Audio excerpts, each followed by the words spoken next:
but is not likely to confront Putin effectively anytime soon. And that's a memo. Now, for the top story tonight, reaction. Join us from Washington, Mary Catherine Ham and Juan Williams, both the Fox News analysts. Where am I going wrong here, Juan?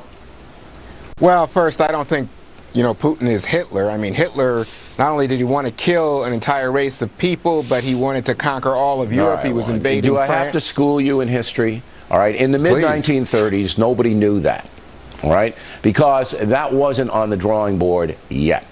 So all they knew was this guy was a fascist, as was Mussolini in Italy. Juan. Well, but they also knew that he was violating international law, trumping up evidence to seize Austria, to seize parts of Czechoslovakia. This is exactly what Putin is doing. Go. Well, I think Putin is trying to restore Soviet primacy in that part of the world. He'd like to restore the Soviet Union. We all know that. But I don't think that he has any sense, even with nuclear weapons, which Hitler didn't have, that he would go beyond the Ukraine.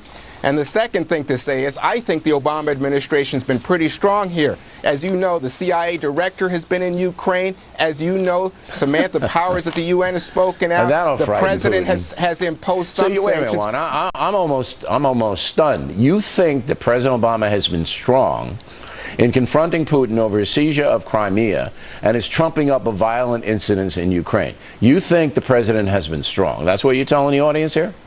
I'm telling you, he's been rational and strong and very clear that he does not want Putin in Ukraine and that he is willing to use strong sanctions. And he's got Angela Merkel, the German chancellor, now on the same page saying she's willing to suffer damage to her economy to support the United States and send a message to Putin. All right, well, you're taking certainly the optimistic viewpoint on that. Putin will take eastern Ukraine. I think eventually he will do it. I don't know the timetable, but you don't keep 50,000 troops on the border and send in special forces, unmarked uniforms, to start shooting people unless there's a plan.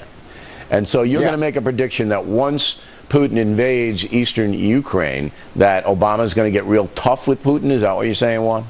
Yes, absolutely. And what you see is that not only is the president saying he's going to talk to Putin, so that's the wishy-washy stuff that you're condemning, Bill, but he's got Angela Merkel, who's coming to Washington soon, online. She says no one should doubt the EU's resolve at this point. So in other words, she's willing to take pain to her economy. And American consumers, Bill, will have to take pain in terms of our energy prices if we go after Putin in terms of those sanctions. This will take a concerted effort, and I think the Obama administration has the allies in line to do it. All right, Juan is very optimistic, everyone. We have it all on videotape.